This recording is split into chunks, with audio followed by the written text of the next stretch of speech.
Hi there, and welcome to this day in history for August 27th.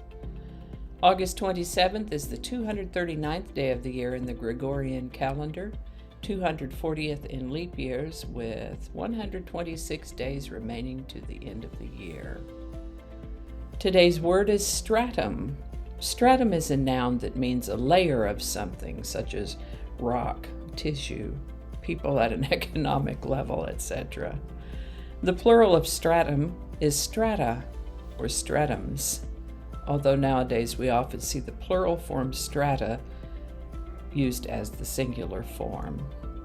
Strata comes to us from a Latin word that means cover or to spread, and before that it came from an Indo-European root word from which we also get structure, industry, destroy, street, and stratagem. First documented use of the word stratum is 1599. And let's get on with today's history. And that is that the early Germanic people were a tribal folk who lived in Central Europe and Scandinavia long ago. They were composed of many tribes whose law in general was dominated by concepts of feuding and blood compensation. The Visigoths were one such tribe. Now, the other day, you might remember that I mentioned the Visigoths began pillaging Rome, and I guess they got done what they wanted to do, and the sacking of Rome by the Visigoths ended after those 3 days on August 27th in the year 410. Petroleum was discovered in Titusville, Pennsylvania on August 27, 1859, leading to the world's first commercially successful oil well. This is the birthday of Charles Rolls, born August 27, 1877. He was a Welsh motoring and aviation pioneer and co-founder of the Rolls-Royce car manufacturing firm. He died kind of young, age 32. I think he was in a plane crash, but I didn't put that in my notes. But he lived to the age of 32. This is the birthday of American convicted murderer and body snatcher Ed Gein, born August 27, 1906. He came to be the prime suspect in the 1957 murder of hardware store owner Bernice Worden, and when authorities searched his home, they discovered things that I won't detail here.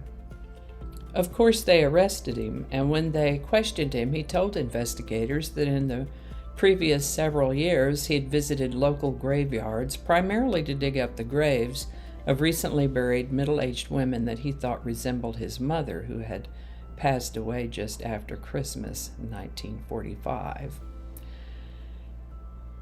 Robert Bloch's suspense novel Psycho was based on the story of Ed Gein, as was Alfred Hitchcock's movie of the same name. His story has served as a gruesome inspiration for several other novels, TV shows, and movies, including the Buffalo Bill character in The Silence of the Lambs. Ed Gein had some particular skills, but he was not a brilliant intellectual by any means. When he went to trial, he was judged not guilty by reason of insanity and ordered to be committed for the rest of his life to the Central State Hospital for the Criminally Insane. Ed Gein died of lung cancer in 1984 at the age of 77.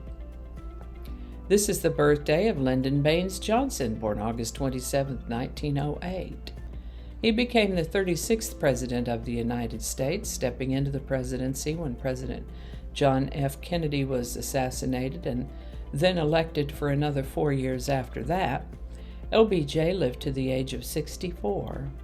The first flight of the turbojet-powered Henkel HE-178, the world's first practical jet aircraft, took place on July 27, 1939, just days before Germany invaded Poland. They didn't use it there, though. The designer, Ernest Henkel, arranged a demonstration for officials after the jet was introduced. Unfortunately, combat endurance was only 10 minutes, so officials weren't impressed. This is the birthday of actress Tuesday Weld, born August 27, 1943.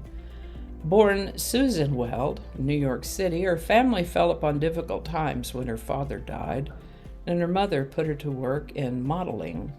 Susan became Tuesday because one of her young cousins couldn't quite pronounce the name Susan and called her Tutu. The name Tuesday simply evolved from that nickname. She did work in TV and plenty of movies and is retired from showbiz now. This is the birthday of actor, comedian, writer, producer, and children's entertainer Paul Reubens, born August 27, 1952. Best known for his character Pee Wee Herman, he did a Saturday morning children's program called Pee Wee's Playhouse and several movies featuring the Pee Wee character. He did have other parts too, but I always enjoy seeing what Paul Reubens is going to do with a part. The first edition of the Guinness Book of World Records was published in Great Britain on July 27, 1955. The Mariner 2 unmanned space mission was launched to Venus by NASA on July 27, 1962.